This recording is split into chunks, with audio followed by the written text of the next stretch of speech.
Hello मेरे प्यारे रसगुल्ला और रसगुल्लियों, आप सभी को गुड मॉर्निंग, सुप्रभात, राधे राधे।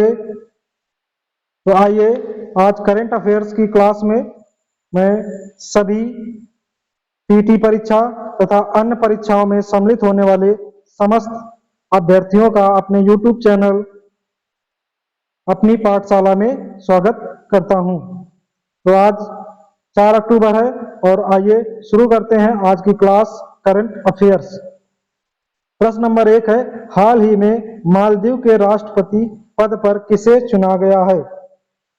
ए डॉक्टर मोहम्मद मुइज्जू, बी इब्राहिम मोहम्मद सोली, सी अब्दुल्ला यामीन, डी मोहम्मद अमीन। तो इसका सही आंसर होगा ए डॉक्टर मोहम्मद मुइज्जू। अगला प्रश्न है, बढ़ते हैं। हाल ही में प्रश्न नंबर 2, हाल ही में नारी शक्ति वंदन अधिनियम कौन सा संविधान संशोधन बना? ए 103वां, बी 104वां, सी 105वां, डी 106वां। तो इसका जो सही आंसर होगा वो होगा 106वां, डी ऑप्शन इसका सही होगा। तो देखिए ये 29 सितंबर 2023, 29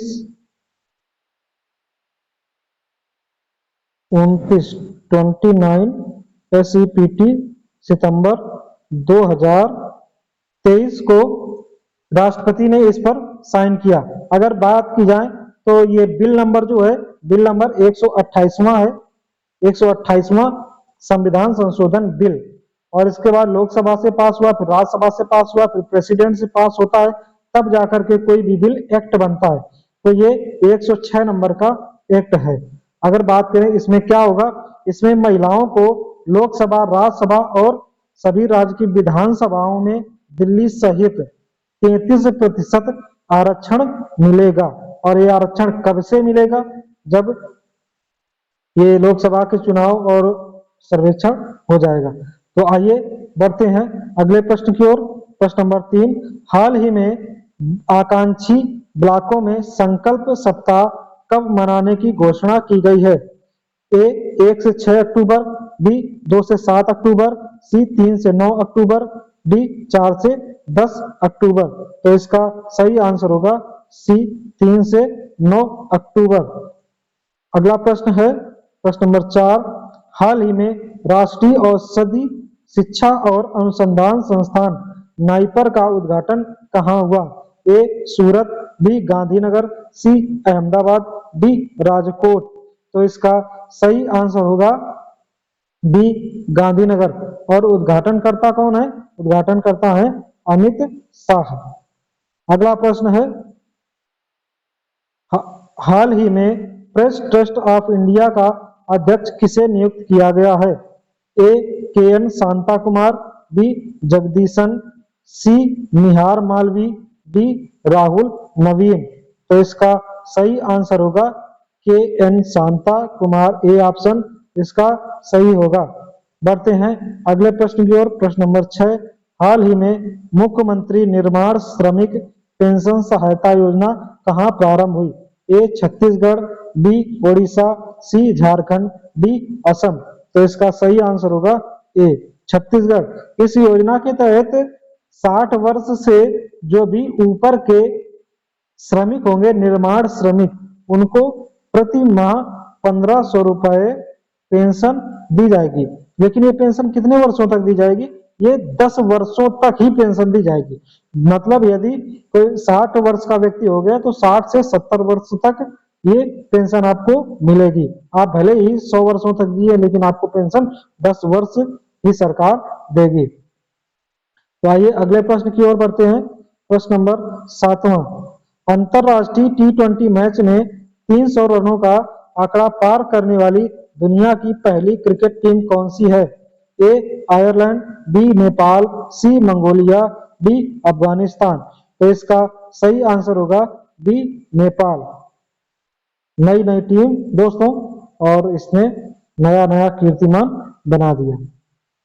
अगला प्रश्न है 8वां प्रश्न, एशियाई खेलों में गोल्फ में रजत एशियाई खेलों में गोल्फ में रजत पदक जीतने वाली पहली भारतीय महिला गोल्फर कौन है? ए दीक्षा डागर, बी अदिति अशोक, सी त्वैसा मलिक, डी अनिका। तो इसका सही आंसर होगा अदिति अशोक, बी ऑप्शन इसका सही होगा। ये इंपॉर्टेंट क्वेश्चन, इसको हम डालेंगे आईएमपी में। अगला प्रश्न है, हाल ही में शास्त्रा रामानुजम पुरस्कार 2023 के लिए किसे चुना गया है? ए चेतना मारू, बी स्वाति नायक, सी वाहिदा रहमान, डी रुई इक्सिक्यांग झांग। तो इसका सही आंसर जो होगा वो होगा डी रुई इक्सिक्यांग झांग। अगला प्रश्न है, और ये यूएसए की कैलिफोर्निया यूनिवर्सिटी में प्रोफेसर के पद पर हैं। अगला प्रश्न है, प्रतिवर्ष अंतर्राष्ट्रीय अहिंसा दिवस कब मनाया जाता है? ए 1 अक्टूबर, बी 2 अक्टूबर, सी 3 अक्टूबर, डी 4 अक्टूबर। तो इसका सही आंसर होगा 2 अक्टूबर, गांधी जयंती के दिन प्रतिवर्ष अंतर्राष्ट्रीय अहिंसा दिवस मनाया जाता है। अगला प्रश्न है, हाल ही में प्रधानमंत्री नरेंद्र मोदी ने पारंपरिक शिल्पकारों और कारीगरों को आर्थिक सहायता प्रदान करने के लिए कौन सी योजना प्रारंभ की है? ए पीएम श्री श्रम योजना, बी पीएम विश्वकर्मा योजना, सी पीएम प्रणाम योजना, डी पीएम मानधन योजना। तो इसका सही आंसर होगा बी पीएम विश्वकर्मा योजना। इसके तहत क्या है कि जो शिल्पकार हैं उनको न्यूनतम ब्याज दर में ऋण दिया जाएगा, और ये योजना 17 सितंबर को प्रारंभ की गई।